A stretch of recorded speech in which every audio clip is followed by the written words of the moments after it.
ಸಾಗರ ನಗರಸಭೆ ಸಾಮಾನ್ಯ ಸಭೆಯಲ್ಲಿ ಗಲಾಟೆಯಾಗಿದೆ. ಶಿವಮೊಗ್ಗ ಜಿಲ್ಲೆಯ ಸಾಗರದಲ್ಲಿರುವಂತಹ ನಗರಸಭೆಯ ಬಿಜೆಪಿ ಸದಸ್ಯರು ಕಾಂಗ್ರೆಸ್ ಸದಸ್ಯರ ನಡುವೆ ಮಾತಿನ ಚಕಮಕಿ ನಡೆದಿದ್ದು, ಶಾಸಕ ಬೇಳೂರು ಗೋಪಾಲಕೃಷ್ಣ ಎದುರೇ ಗಲಾಟೆ ನಡೆದಿದೆ.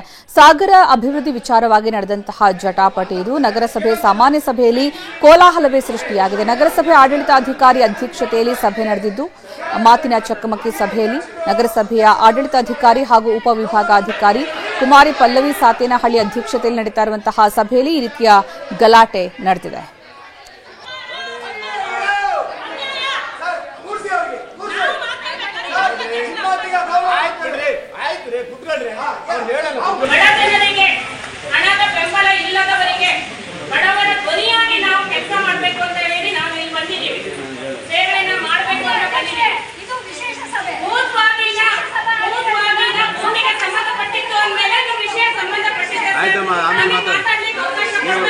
ಮಾಡಿ ಎತ್ತಿ ಆಮೇಲೆ ಮಾತಾಡಿ.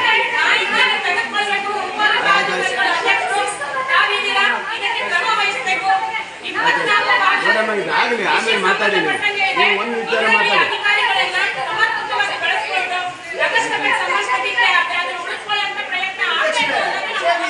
ಮಾತಾಡೋದಕ್ಕೆ ಅಬ್ಜೆಕ್ಷನ್ ಮಾಡ್ತಾರೆ ಅನ್ನೋದಾದ್ರೆ ನೀವು ಮಾತಾಡೋದಕ್ಕೆ ಈಗ ದಬ್ಬಾಳಿಕೆ ಧೋರಣೆ ಸಹಿಸಲ್ಲ. ದಯವಿಟ್ಟು ವಿಶೇಷ ಸಭೆ ಮಾಡಬೇಕು. ಪ್ರತಿನಿಧಿಗಳು ಶಾಸಕರೇ ದಬ್ಬಾಳಿಕೆ